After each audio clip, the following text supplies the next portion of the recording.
Matam kuina video thagat jabgi matungda ngasi video matan thagat jage thapaksu yam kome lockdown laibunina video masa masa nuti dum thagat jarake masi kain master gi video editing matang dum yam akhang masing dik phare du khang dab sing ni ko yam haida to bante aisu yemina se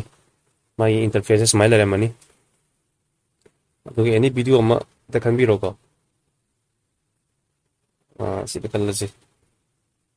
kalau kita boleh mayam si ngasih lo ina si gitu tujuan sih ngasih lo ina di tahu nggak mayam sangnya dan ngasih di video sih kemana iko hap sih iko hape matang dan hajar ke video sih mana am thari yang jika job card holders nge account sing da thabak मैं thari kalau sih no ini paham dah bahasa kasih sih mana terus lo kata pihak kok lo pun bahasa si mamang je lokto khala je ba si mamang je abu si kata pibia ko abu mana na secret tenjalan ga just mana nama tenjalan be ko nama juga si maning de tenjalan be ko nama ko style ka ke ha juga style ka ke ha ga jo si ki party sang bino ko si space sa tor ko ta be ko si jaga mati jaga nglo jam je sini sempat pak ada si menurut dengan si video saya ini semacam ini sih dengan iko HP mentang dengan aku background iko misalnya dengan aku mahap sih ini yang sih nambil video sudah juga sing mana sing sing happy right ada ada si extract audio sih semacam video kata lagi sih sih maksud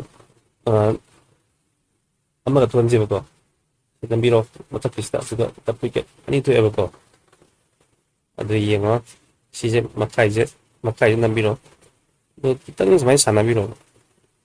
sebenarnya sana biro juga ada yang ikut betul kan ya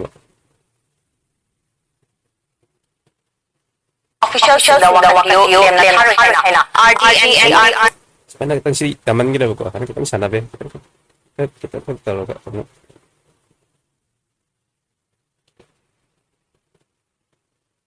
sana biro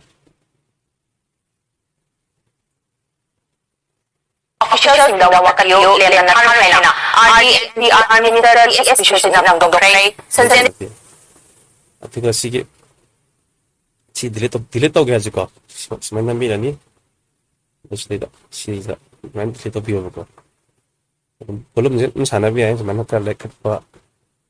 mana itu pak itu konjen jika tang walan gini na hai tadi si sana biaya situ tamu yang saya buka mana sana biaya official sing daw wakatiyo na thari haina RDNPR Minister TS Bishosin ng konjen oleh isi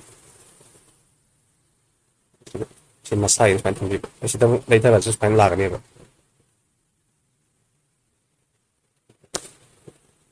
official sing daw wakatiyo na thari haina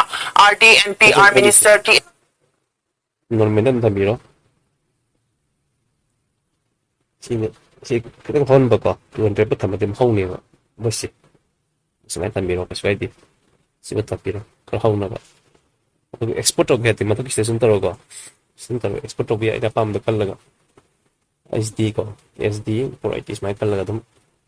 YouTube it is mana 30 tam miro do si export og yo mana ai to ba sini video di yam lai ko si katang sin ta pulo kan master gi matang da hen video aku pa makan ni mong da pambi ra di ai mi ro kan ma jaga na kan ma khang da ba ta na se dum ai ju hai bu na te adu for videos dia dom na kana kan ta de like comment share subscribe ko bi no thank you for watching